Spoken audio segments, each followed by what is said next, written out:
Graça e paz, irmãos. Mais uma vez nós estamos aqui, graças a Deus.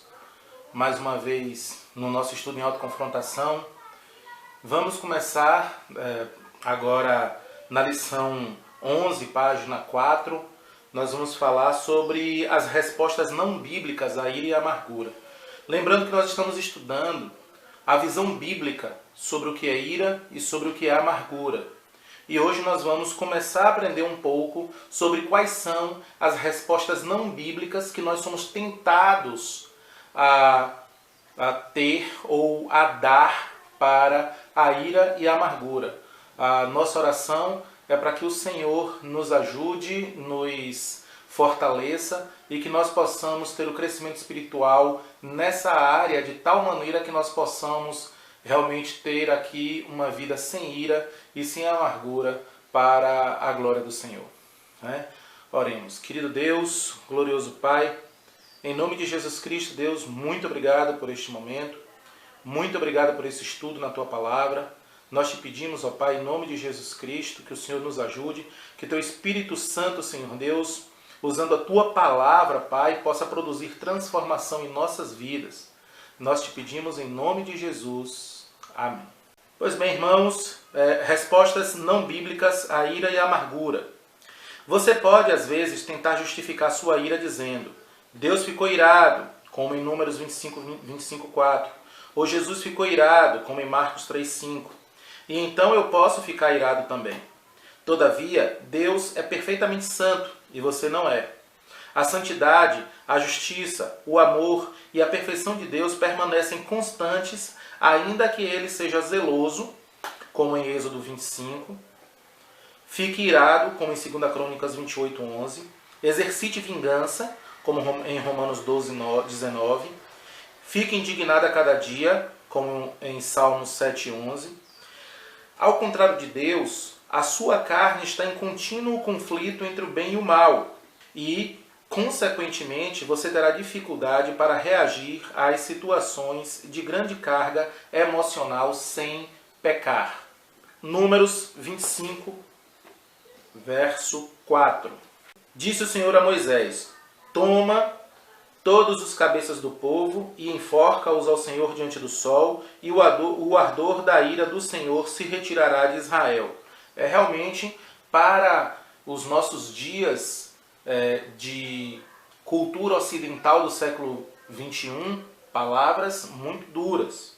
Mas lembremos que Deus é perfeitamente santo, sua santidade, justiça, amor e a perfeição do Senhor permanecem constantes, mesmo em momentos de ira. A ira do Senhor é santa. A ira do Senhor, ela é baseada em sua santidade, sua justiça, seu amor e sua perfeição. Marcos, capítulo 3, versículo 5. E olhando eles em redor com indignação, condoendo-se da dureza do seu coração, disse ao homem: Estende a tua mão. E ele a estendeu, e foi-lhe restituída a sua mão, sã como a outra. Êxodo, capítulo 20, versículo 5. Não te encurvarás a elas, nem as servirás, porque eu, Senhor teu Deus, sou Deus zeloso, que visita a maldade dos pais nos filhos, até a 3ª e 4ª geração daqueles que me aborrecem. 2 Crônicas 28:11. Agora, pois, ouvi-me e tornai a enviar os prisioneiros que trouxestes presos vossos irmãos, porque o ardor da ira do Senhor está sobre vós. Romanos 12:19. Não vos vingueis a vós mesmos, amados, mas dai lugar à ira, porque está escrito: Minha é a vingança, eu recompensarei, diz o Senhor. Salmo 7:11. Deus é um juiz justo, um Deus que se ira todos os dias. Agora sobre o conflito que há dentro de nós. Romanos 7, do 14 ao 25. Porque bem sabemos que a lei é espiritual, mas eu sou carnal, vendido sob o pecado. Porque o que faço não o aprovo, pois o que quero isso não faço, mas o que aborreço isso faço. E se faço o que não quero, consinto com a lei que é boa, de maneira que agora já não sou eu que faço isso, mas o pecado que habita em mim. Porque eu sei que em mim, isto é, na minha carne, não habita bem algum, e com efeito o querer está em mim, mas não consigo realizar o bem. Porque não faço o bem que quero, mas o mal que não quero, esse faço. Ora, se eu faço o que não quero, já não faço eu, mas o pecado que habita em mim. Acho então esta lei em mim, que, quando quero fazer o bem, o mal está comigo. Porque segundo o homem interior, tenho prazer na lei de Deus. Mas vejo nos meus membros outra lei, que batalha contra a lei do meu entendimento e me prende debaixo da lei do pecado que está nos meus membros. Miserável homem que sou, quem me livrará do corpo desta morte? Dou graças a Deus por Jesus Cristo, nosso Senhor, assim que eu mesmo, com o entendimento, sirvo a lei de Deus, mas com a carne, a lei do pecado. Gálatas 5:17. Porque a carne cobiça contra o Espírito, e o Espírito contra a carne, e estes opõem-se um ao outro, para que não façais o que quereis. Então, amados, essa é a introdução ao assunto de hoje, que é nós estudarmos as respostas não bíblicas à ira e amargura. Então, não existe, para começo de conversa, uma justificativa que nos permita sermos pessoas iracundas e amarguradas, pelo fato de que Deus se mostra como alguém que também fica irado. Porque a ira dele, volto a dizer, ela é uma ira que se acende sem que o Senhor perca a sua santidade, justiça, amor e perfeição no processo de demonstrar a sua ira para com os homens através da disciplina e outras consequências dos pecados dos homens. Então, número 1. Exemplos de atos não bíblicos registrados nas Escrituras e resultantes de ira e amargura. Letra A. Caim, irado, matou seu irmão. Como resultado, tornou-se um homem fugitivo e errante. Gênesis 4, do 5 ao 8 e do 11 ao 12. Gênesis 4, do 5 ao 8 diz assim: Mas para Caim e para sua oferta não atentou, e irou-se Caim fortemente e descaiu-lhe o seu semblante. E o Senhor disse a Caim: Por que tiraste? E por que descaiu o teu semblante? Se bem fizeres, não haverá aceitação para ti? E se não fizeres bem, o pecado jaz à porta, e para ti será o seu desejo, e sobre ele dominarás. Falou Caim com seu irmão Abel, e sucedeu que, estando eles no campo, se levantou Caim contra seu irmão Abel, e o matou. Versículos 11 e 12. E agora maldito és tu desde a terra, que abriu a sua boca para receber da tua mão o sangue do teu irmão. Quando lavrares a terra, não te dará mais a sua força. Fugitivo e vagabundo serás na terra. Letra B. Simeão e Levi eram homens de vontade própria que assassinaram outros em sua ira cruel. Como resultado, suas famílias foram dispersas. Gênesis 49, do 5 ao 7. Simeão e Levi são irmãos. As suas espadas são instrumentos de violência. No seu secreto conselho não entre minha alma. Com a sua congregação minha glória não se ajunte. Porque no seu furor mataram varões, e na sua teima arrebataram bois. Maldito seja o seu furor, pois era forte, e a sua ira, pois era dura. Eu os dividirei em Jacó, e os espalharei em Israel. Letra C. Saul ficou irado e tentou matar o seu filho mais velho. 1 Samuel 20, do 30 ao 33. Então se acendeu a ira de Saul contra Jonatas e disse-lhe: Filho da perversa em rebeldia, não sei eu que tens elegido o filho de Jessé, para vergonha tua e para a vergonha da nudez da tua mãe? Porque todos os dias que o filho de Jessé viver sobre a terra, nem tu serás firme, nem o teu reino, pelo que envia e traze-mo nesta hora, porque é digno de morte. Então respondeu Jonatas a Saul, seu pai, e lhe disse: Por que há ele de morrer? Que tem feito?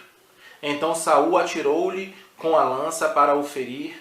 Assim entendeu Jonatas que já seu pai tinha determinado matar Davi. Letra D. Naamã ficou furioso, recusou-se a seguir uma ordem elementar que teria curado da lepra. Quando enfim obedeceu, foi curado. 2 Reis 5, do 10 ao 14. Então Eliseu lhe mandou um mensageiro dizendo: Vai, lava-te 7 vezes no Jordão, e a tua carne te tornará e ficarás purificado. Porém Naamã muito se indignou e se foi dizendo: eis que eu dizia comigo, certamente ele sairá e pôr-se-á em pé e invocará o nome do Senhor seu Deus, e passará a sua mão sobre o lugar e restaurará o leproso. Não são porventura Abana e Farpar, rios de Damasco, melhores do que todas as águas de Israel? Não me poderia eu lavar neles e ficar purificado?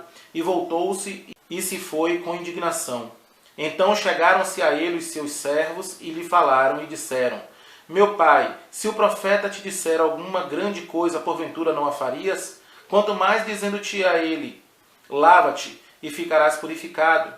Então desceu e mergulhou no Jordão 7 vezes, conforme a palavra do homem de Deus. E a sua carne tornou como a carne do menino e ficou purificado.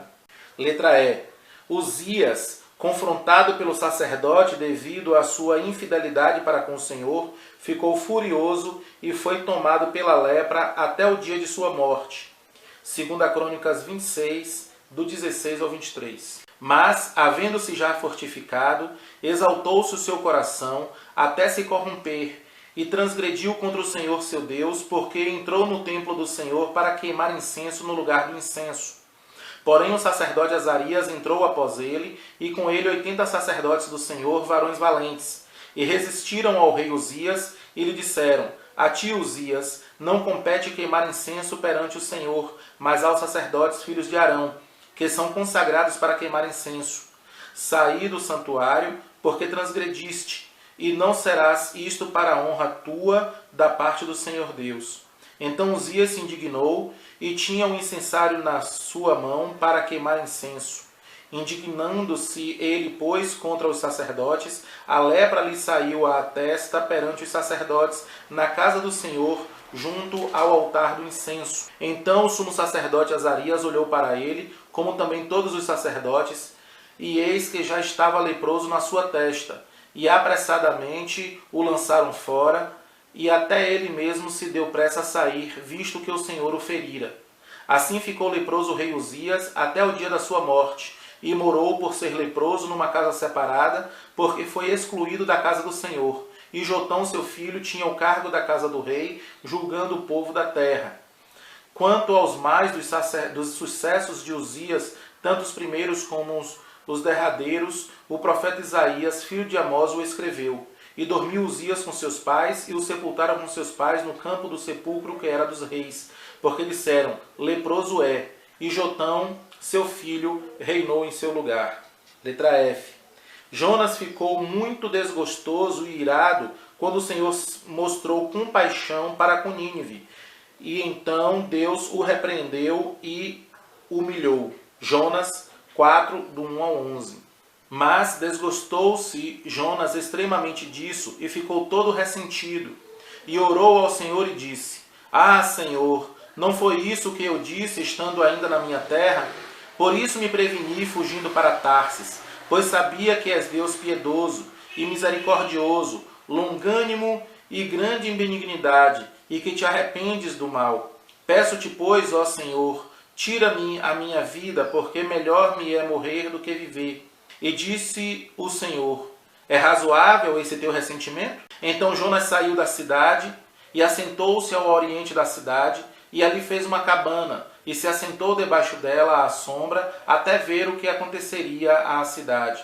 E fez o Senhor Deus nascer uma bobodeira, que subiu por cima de Jonas, para que fizesse sombra sobre a sua cabeça, a fim de o livrar do seu enfado. E Jonas se alegrou em extremo por causa da boboreira. Mas Deus enviou um bicho no dia seguinte, ao subir da alva, o qual feriu a boboreira, e esta se secou. E aconteceu que, aparecendo o sol, Deus mandou um vento calmoso oriental, e o sol feriu a cabeça de Jonas, e ele desmaiou. E desejou com toda a sua alma morrer, dizendo: melhor me é morrer do que viver. Então disse Deus a Jonas: é acaso razoável que assim te enfades por causa da boboreira? E ele disse: é justo que me enfade, a ponto de desejar a morte. E disse o Senhor: tiveste compaixão da boboreira, na qual não trabalhaste, nem a fizeste crescer, que numa noite nasceu e numa noite pereceu. E não hei eu de ter compaixão da grande cidade de Nínive, em que estão mais de 120.000 homens, que não sabem discernir entre a sua mão direita e a sua mão esquerda, e também muitos animais? Letra G. Simão, em sua amargura, tentou comprar uma autoridade proveniente de Deus e foi publicamente repreendido por Pedro. Atos 8, do 14 ao 24. Os apóstolos, pois, que estavam em Jerusalém, ouvindo que Samaria recebera a palavra de Deus, enviaram para lá Pedro e João, os quais, tendo descido, oraram por eles para que recebessem o Espírito Santo, porque sobre nenhum deles tinha ainda descido, mas somente eram batizados em nome do Senhor Jesus. Então lhes impuseram as mãos e receberam o Espírito Santo. E Simão, vendo que pela imposição das mãos dos apóstolos era dado o Espírito Santo, lhes ofereceu dinheiro, dizendo: dai-me também a mim esse poder, para que aquele sobre quem eu puser as mãos receba o Espírito Santo. Mas disse-lhe Pedro: o teu dinheiro seja contigo para a perdição, pois cuidaste que o dom de Deus se alcança por dinheiro. Tu não tens parte nem sorte nesta palavra, porque o teu coração não é reto diante de Deus. Arrepende-te, pois, desta tua indignidade e ora a Deus para que porventura te seja perdoado o pensamento do teu coração. Pois vejo que estás em fel de amargura e em laço de iniquidade. Respondendo, porém, Simão disse: orai vós por mim ao Senhor, para que nada do que disseste venha sobre mim.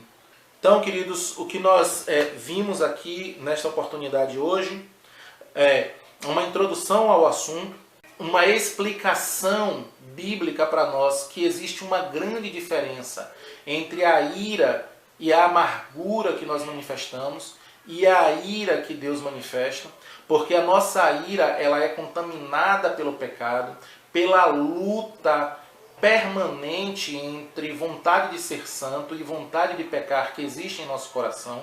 E no caso de Deus, a ira em nada diminui a sua santidade, a sua justiça, o seu amor, a sua perfeição, a sua soberania santa. De modo que na hora que nós pensamos na nossa própria ira, na hora que nós pensamos na nossa própria amargura, nós não temos o direito de pensar em algum tipo de semelhança com a ira de Deus em virtude de justificação ou de justificativa para sermos iracundos ou amargurados. Depois nós vimos alguns exemplos de atos não bíblicos narrados nas Escrituras, de uso de ira e amargura e as suas terríveis consequências. O que nós vimos foi desde Caim, lá em Gênesis capítulo 4, até Simão, em Atos capítulo 8, uma grande quantidade de exemplos de atos baseados na ira e baseados na